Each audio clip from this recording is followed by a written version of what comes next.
ये है talks news network और आप देख रहे हैं पॉलिटॉक्स, राजनीति का कच्चा चिट्ठा। प्रियंका गांधी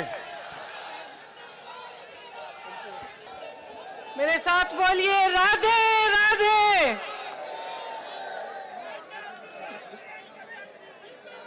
अजय लल्लू जी, प्रदीप माथुर जी, प्रमोद तिवारी जी, राजीव शुक्ला जी, विवेक बंसल जी, प्रदीप जैन आदित्य जी, दीपेंद्र हुडा जी, राशिद अलवी जी, दीपक चौधरी जी, उमेश शर्मा जी, महेश पाठक जी, पंकज मलिक जी, अनिल चौधरी जी, हरिंदर अग्रवाल जी, नसीमुद्दीन सिद्दीकी जी, एआईसीसी के सारे सचिव, यूथ कांग्रेस, एनएसयूआई, महिला कांग्रेस सेवा दल के कार्यकर्ता, नेतागण, आप सब जो यहाँ आज मेरी बातों को सुनने के लिए उपस्थित हुए हैं, आप सबको बहुत बहुत धन्यवाद और आप सबका बहुत बहुत स्वागत।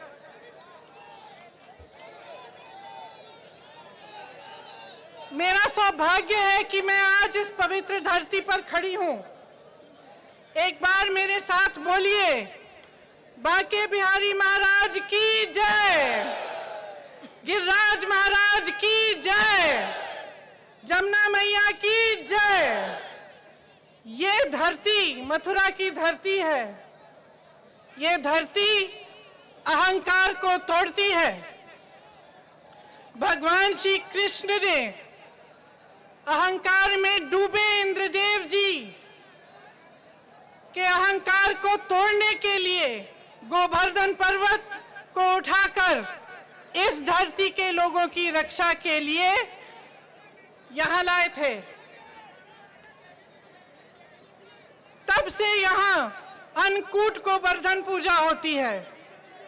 आज भाजपा सरकार ने भी अन्नदाता के लिए अहंकार पाल लिया है।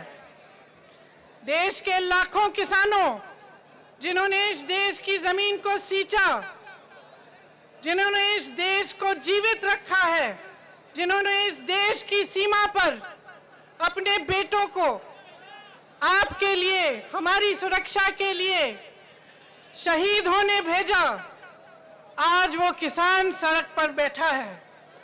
90 दिनों से देश की राजधानी की बॉर्डर पर अपने अधिकारों की लड़ाई वो किसान लड़ रहा है। 215 किसान शहीद हुए। 90 दिनों से अपने अधिकारों की मांग करते हुए सड़क पर बैठे रहे।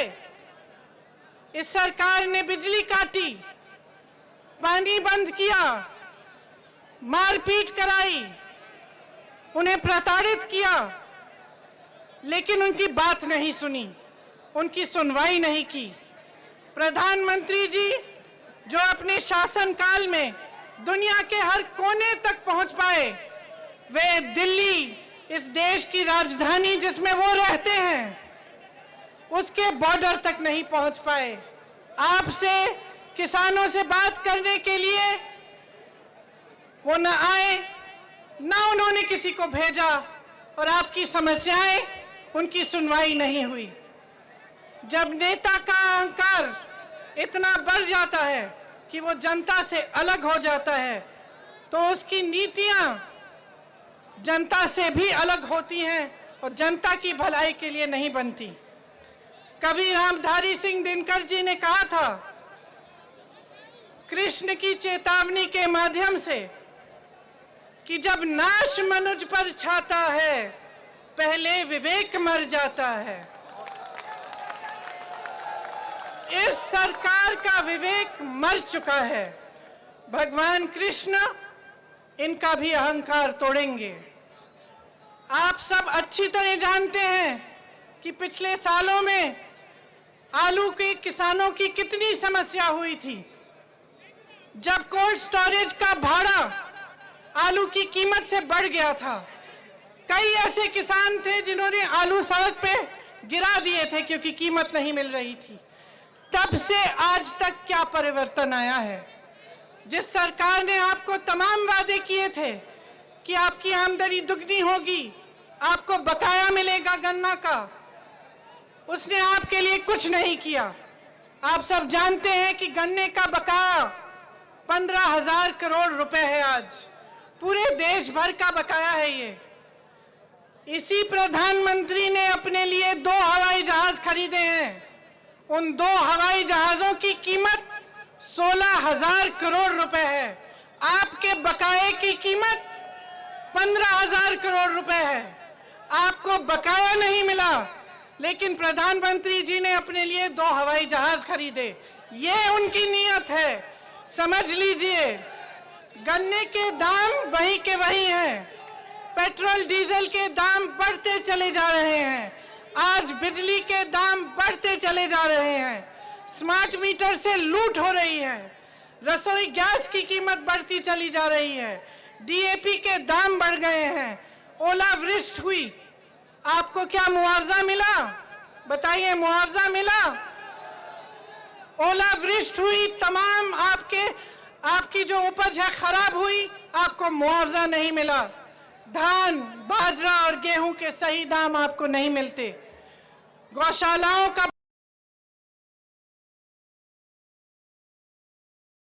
बुरा हाल है। आवारा पशुओं से आप एकदम प्रताड़ित। कि जो किसान है रात भर अपनी खेती में रहता है, किसान अपनी खेती को बचाने के लिए पशुओं से, और दिन भर धूप में काम करता है। इस सरकार ने आपको बहुत वादे किए, लेकिन आज भी आप उसी तरह प्रताड़ित हैं जैसे आप 2019 के चुनाव से पहले थे। ब्रज क्षेत्र की गौशालाओं का केंद्र है, यहां पर गौशालाएं किस स्थिति में है आप जानते हैं। चाहे हाथरस में हो, चाहे यहां हो, चाहे बुंदेलखंड में, तमाम वीडियो निकले जहां पे गौवंश की स्थिति दिखी। न चारा मिल रहा था, न पानी। अन्य जानवर उनको चबा रहे थे, उनको काट रहे थे, पड़े रहे थे जानवर धूप में, कोई मदद के लिए नहीं आया। इस तरह से चल रही हैं गौशालाएं। इस सरकार ने गौशालाओं के नाम पर लगभग 200 करोड़ आवंटित किए हैं। 200 करोड़ आवंटित किए हैं, लेकिन गौशाला में नहीं डले वो पैसे। मैं पूछना चाहती हूं कि कहां गए वो पैसे? अभी हाल में आगरा के गौवंशों में मृत्यु हुई। मथुरा राधा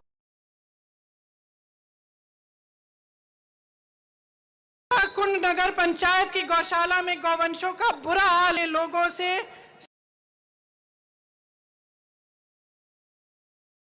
सीख लेना चाहिए कि कैसे खुद के त्याग से गायों का पालन पोषण होता है। लेकिन स्थिति बहुत दर्दनाक है। ये मतलब है कि आज किसान पूरी तरह से प्रताड़ित है। हर तरफ से उस पर वार हो रहा है, और इस बीच सरकार ने अपने महान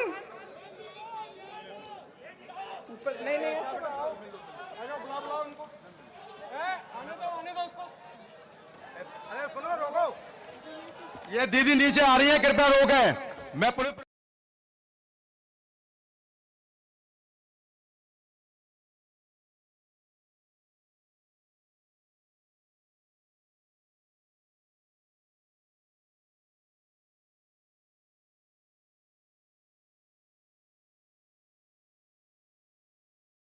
साधु महाराज आप इधर आइए, आ जाइए प्लीज। महाराज जय हो, जय जय जय। बैठ, आप बैठ जाए, बैठ जाए। सभी लोग बैठ जाएं प्लीज। जी,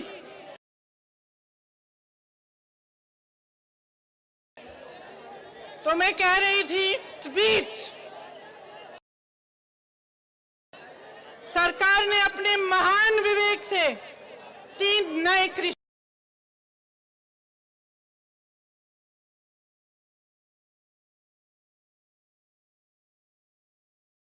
कृषि कानून बड़े खरबपतियों को जमाखोरी की पूरी तरह से छूट देता है। 1955 में जवाहरलाल नेहरू ने जमाखोरी को बंद करने के लिए एक कानून जारी किया था। तब से आज तक उस कानून के तहत जमाखोरों पर रोक होती है। आज सरकार ने जमाखोरी पर पूरी तरह से छूट कर दी है। दूसरा कानून प्राइवेट मंडियों को चलाने का कानून है, जबकि प्राइवेट मंडियों को इजाजत मिली है कि वे सरकारी मंडियों की तरह काम कर सकती हैं, लेकिन प्राइवेट मंडियों में टैक्स नहीं लिया जाएगा। इसका मतलब ये है कि आगे चलते लोग प्राइवेट मंडियों में जाएंगे और सरकारी मंडी पूरी तरह से बंद हो जाएगी। इसके होने से जो आपको न्यूनतम समर्थन मूल्य मिलता है, जो आपकी गारंटी होती है सरकारी मंडियों से, वो पूरी तरह से बंद हो जाएंगी। उनके बंद होने से सिर्फ आपका, किसानों का नुकसान नहीं होगा, लेकिन जो खेत में मजदूरी मिलती है वो भी पूरी तरह से नहीं मिलेगी, और राशन कार्ड से जो आपको मिलता है उसमें भी परिवर्तन आएगा, क्योंकि जब न्यूनतम समर्थन मूल्य बंद होगा तो हर चीज पर असर होगा। तीसरा कानून ये है कि आपके साथ बड़े बड़े खरबपति आपके गांव आकर आपके साथ सौदा कर पाएंगे। कैसा सौदा? कॉन्ट्रैक्ट पे खेती करेंगे। कॉन्ट्रैक्ट पर खेती करने से ये होगा कि आपके गांव में या आपके क्षेत्र में अगर बड़े बड़े कंपनी आए और आपसे मान लो उन्होंने कह दिया कि ठीक है, आप 15 किसान हो, आप यहाँ पे गेहूं की खेती करिए, और जब उपज आएगी हम आपसे ये गेहूं 500 रुपए में खरीदेंगे। जैसे जैसे समय निकला, आपने खेती की, गेहूं उगाया, आपका गेहूं तैयार हुआ, आप उस खरबपति के पास गए और कहा कि मेरा गेहूं जैसे आपने सौदा किया था आप खरीद लीजिए। आज का जो नया कानून बना है वो उस खरबपति को अनुमति देती है कि वो आपको मना कर सकता है। वो अपने सौदे पर खरा उतरे या नहीं, वो उसकी मनमानी है। वो आपको जो दाम आपके साथ कानून है, ऐसा कानून है कि अगर आपको कोई आपत्ति हो, आपने सौदा कर लिया किसी कंपनी के साथ, कंपनी ने आपको दाम नहीं दिया, आपका उपज नहीं खरीदा, आपको परे कर दिया, तो आपकी सुनवाई कहीं नहीं है। इस कानून में लिखा है कि आप अदालत में भी नहीं जा सकते, कि आपकी सुनवाई सिर्फ एसडीएम तक होगी। आप मुझे बताइए, एक तरफ आप, दूसरी तरफ बड़े बड़े खरबपति,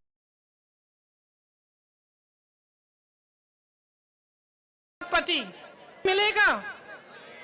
कभी नहीं मिलेगा, क्योंकि ये जो कानून बनाए गए हैं इनका असली मकसद कुछ और है। प्रधानमंत्री जी कहते हैं कि आपकी भलाई के लिए बनाए गए हैं, कहते हैं कि विपक्ष के नेता आपको गुमराह कर रहे हैं, कि आप समझ में नहीं पा रहे हैं कि ये आपकी भलाई के लिए है। लेकिन मैं आपसे पूछना चाहती हूं, क्या आप एक किसान को जानते हैं, चाहे मथुरा का किसान हो, चाहे वृंदावन का किसान हो, बरसाने का किसान हो, या किसी भी देश भर में कोई भी ऐसा किसान है जिससे सरकार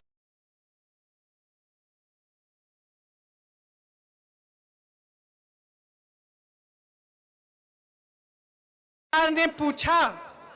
मुझे बता सकते हैं, लेकिन नहीं मिलेगा आपको, क्योंकि ये कानून किसी किसान ने नहीं बनाए हैं, किसी नोटों की खेती करने वाले ने इन कानूनों को बनाया है। गेहूं, धान, बाजरा, गन्ना, मक्के, सब्जियों की खेती करने वाले ने नहीं बनाया ये कानून। ये कानून नोटों की खेती करने वालों ने बनाया है, और ये कानून उन्हीं के लिए बना है। ये कानून सिर्फ उन अरबपतियों के लिए बना है। आपने देखा होगा कुछ दिनों पहले बजट थी संसद में। इस बार इस बजट में हवाई अड्डे, बंदरगाह, LIC, air India, Bharat petroleum सब बिक रहे हैं।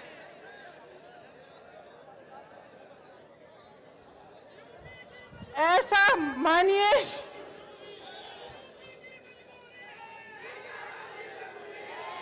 मानिए कि भाजपा सरकार ने बेचने की ऐसी भांग डाली है कि कल को कुछ नहीं पता। आप गोवर्धन पर्वत को संभाल के रखिए, कल को कुछ नहीं पता, इसी को ना बेचने की कोशिश करें। इनके शासन काल में डीजल पेट्रोल पर टैक्स से केंद्र ने 21,50,000 करोड़ रुपए इकट्ठे किए हैं। अपने खरबपति मित्रों का 8 लाख करोड़ कर्जा माफ किया है, एक भी किसान का कर्जा माफ नहीं किया। अपने मित्रों के लाखों करोड़ कर्जे माफ हो गए हैं, आपका एक भी रुपया माफ नहीं हुआ। फसल बीमा के नाम पर आपसे खरबपति मित्रों ने, उनके खरबपति मित्रों ने 26,000 करोड़ रुपए कमाए हैं। 26,000 करोड़ रुपए कमाए हैं और आप इस तरह भटक रहे हैं सड़कों पे। आपकी कोई सुनवाई नहीं है। आप अपने अधिकारों की लड़ाई लड़ रहे हैं और आपका मजाक उड़ाया जा रहा है, आपका अपमान किया जा रहा है। मुझे समझ में नहीं आता कि प्रधानमंत्री मोदी जी को किसानों से कौन सी दुश्मनी है। समझ में नहीं आता कि जब आपने ही उनको प्रधानमंत्री बनाया, जब आपके वोटों के बल पर उन्हें सत्ता मिली, तब आपको इस तरह से वो क्यों ठुकरा रहे हैं, आपको बर्बाद क्यों कर रहे हैं। आपने देखा होगा, आपकी समस्याओं को सुनने के बजाय, आपके दुख दर्द को बांटने के बजाय उन्होंने भरे संसद में खड़े होकर आपका अपमान किया है, आपकी बेइज्जती की है। आप खुददार लोग हैं, मैं जानती हूं। आपको इन्होंने आंदोलन जीवी, परिजीवी कहा। इनके मंत्रियों ने तरह तरह के नाम बुलाए, आपको देशद्रोही बोला, आपको आतंकवादी बोला। जब मेरे भाई राहुल गांधी ने संसद में 215 शहीद किसानों के लिए 2 मिनट का मौन मांगा, तो सारा विपक्ष खड़ा हुआ, एक एक सांसद खड़ा हुआ, लेकिन इस सरकार का एक सांसद खड़ा नहीं हुआ, अपनी जगह बैठा रहा। यही आदर है आपके लिए। इतना आदर करते हैं आपका कि 2 मिनट के मौन के लिए भी आपके लिए खड़े नहीं हो पाए। रोज इनके नेता मीडिया पर आकर आपके बारे में अपशब्द कहते हैं, लेकिन भाइयों और बहनों, दुनिया का हजारों साल पुराना इतिहास कहता है, उसने बार बार दिखाया है कि जनता जनार्दन है। जनता अहंकारी सरकार को हमेशा सबक सिखाती है। आज वो समय आ गया है कि सच्चाई आपके सामने है। जो भी आपको चुनाव के समय कहते हैं, जितने वादे आपको किए हैं, वे सारे झूठ निकले।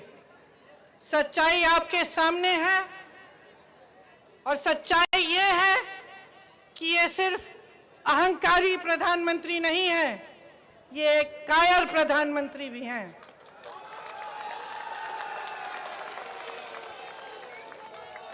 क्योंकि जैसे ही इनकी नीतियों पर और इनके निर्णयों पर सवाल उठता है, एकदम पीछे हटते हैं, जिम्मेदारी नहीं लेते। एकदम पीछे हटकर किसको दोषी ठहराते हैं? पिछली सरकारों को। ये कायरता है इनकी। निर्णय लिया है, जिम्मेदारी लो। जनता को निर्णय पसंद नहीं है, जिम्मेदारी लो और निर्णय को बदलो, जनता की बात को स्वीकार करो। ये हिम्मत नहीं है इनमें, इनमें अहंकार है और पूरी तरह से कायर हैं। जब पेट्रोल डीजल के महंगे दाम, इन्होंने दाम बढ़ाए तो भी इन्होंने कांग्रेस को दोषी ठहराया, कहा कि हमें इसलिए बढ़ाने पड़ रहे हैं क्योंकि इन्होंने पहले नहीं बढ़ाए। ये कौन सी बात हुई? मैं उनसे कहना चाहती हूं, शुक्र करिए कि पिछली सरकारों ने कुछ बनाया, आपने तो कुछ बनाया नहीं है। शुक्र करिए कि कुछ बनाया, वरना आप बेचते क्या? पूरे देश को बेच डाला, बड़े बड़े उद्योग बेच डाले। किसने बनाए थे वो उद्योग? किसके लिए बने थे वो उद्योग? जनता ने बनाए थे, वो जनता के उद्योग थे और आपने उनको बेच डाला। मैं पूछना चाहती हूं कि नोटबंदी, जीएसटी, उसके सिवाय आपकी सरकार ने क्या बनाया? उद्योगपतियों की कमर, छोटे उद्योगपतियों की कमर तोड़ने वाले कानून किसने बनाए? लॉकडाउन के समय जब लाखों लोग तंग होकर, परेशान होकर अपने गांव के लिए पैदल चले, तो आपकी सरकार ने कौन सी सुविधा बनाई उनके लिए? कौन सा साधन दिया उन्हें कि वो घर पहुंच सकते थे? क्या बनाया है आपने? शायद मोदी जी की सबसे बड़ी उपलब्धि यही है कि बहुत निष्ठा से, बहुत समर्पण से आपने अपने खरबपति मित्रों को खूब मजबूत बनाया है।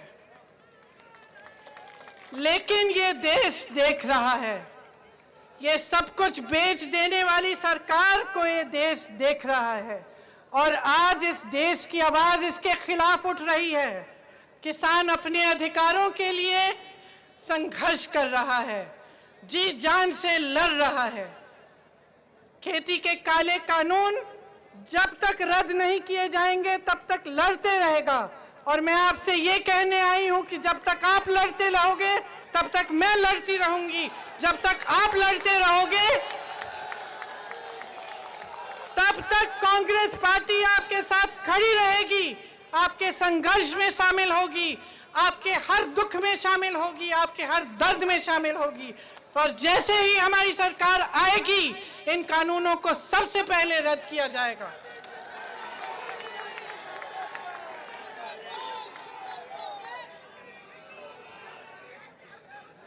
भगवान श्री कृष्ण इस सरकार का अहंकार भी तोड़ेंगे। इस सरकार को भी भगवान कृष्ण की वाणी सुनाई देगी कि जो जनता कहती है वो सही है, जो धर्म कहता है वह यही है कि जनता सबसे महत्वपूर्ण है, हर नेता का यही धर्म है। और इस सरकार के अहंकार को खत्म करने के लिए जितना भी संघर्ष करना पड़े हम करेंगे। आज मैं यही सब आपसे कहना चाहती थी। यहाँ सरकार से पीड़ित कुछ लोग, एक लड़की मेरे से मिलना चाह रही थी। मैं कहना चाहती हूँ कि आप घबराइए नहीं, मैं आपसे अलग से बात करूंगी। और मैं एक बार फिर आप सबको बहुत धन्यवाद देते हुए कहना चाहती हूँ कि जो किसान भाई शहीद हुए हैं उनके लिए हम 2 मिनट का मौन रखें। 2 मिनट का मौन रखिए।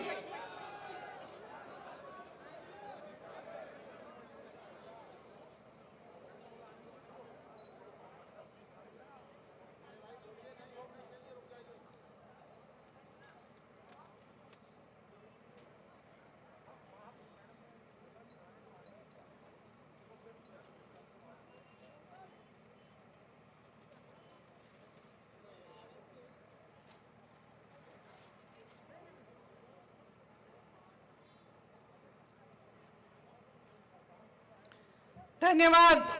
जय जवान, जय जवान, जय जवान, जय हिंद। बहुत बहुत धन्यवाद। मैं अपील करूंगा सारे नेतागण से, सभी लोग बैठ जाएं, कृपया सभी लोग बैठ जाएं। प्रदीप माथुर जी और महेश पाठक जी।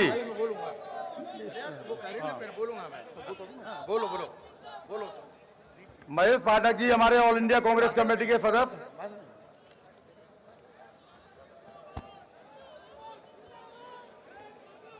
मथुरा की ब्रजभूमि में मैं हमारी महासचिव और बहन प्रियंका गांधी का बहुत अभिनंदन करता हूं। मैं ज़्यादा भाषण दूंगा नहीं क्योंकि मुझे धन्यवाद के लिए बुलाया है, परंतु मैं दो बातों के तरफ जरूर बहन का ध्यान लाना चाहूँगा। हुड्डा जी ने कहा कि 207 किसानों की मौत हुई। मैं चाहता हूं किसान संगठनों से बात करके उनका एक स्मारक बनाया जाए, जो कम से कम ये याद रहे कि मोदी सरकार में भी अंग्रेजों की तरह ही अत्याचार हुए। दूसरा मेरा अनुरोध यह है कि इसको हम किसानों को 1-1 रुपए का चंदा देके अपनी आहुति दें, क्योंकि इन्होंने तो उनको आतंकी बनाया, और जो 80 करोड़ किसानों से हमको 1-1 रुपया मिले, उनसे 207 जो किसानों ने अपनी कुर्बानी दी है, उनके परिवारों को सहयोग दिया जाए। इसी के साथ मैं अपनी वाणी को विराम देता हूं। आप सभी आप पधारे, आपको बहुत बहुत धन्यवाद। जय हिंद, जय भारत, जय जमला मैया की, जय गिरिराज। Thank you. प्रदीप माथुर जी और महेश पाठक जी बहुत जल्दी से आए और दीदी को स्मृति चिन्ह दें। उसके बाद दीपक चौधरी जी, जिला कांग्रेस कमेटी के अध्यक्ष, और उमेश शर्मा। आज दलित गड़गे जी की गोगी जाट संत गाड़गे जी की जयंती है। मैं अपने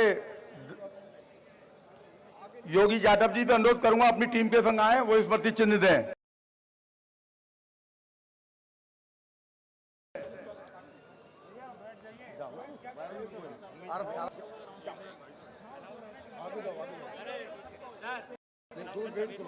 तुम वेट करो। अच्छा भाई वेट कर लो 5 मिनट आराम से। प्रियंका गांधी, प्रियंका गांधी।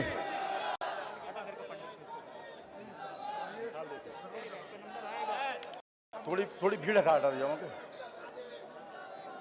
अरे यार वो त्रिशूल लेके पहुंच गया। तुम लोगों ना काली बेंच पार्षद दल के नेता हमारे साथी तैयार है। आपसे पहले इनका पार्षद दल का करा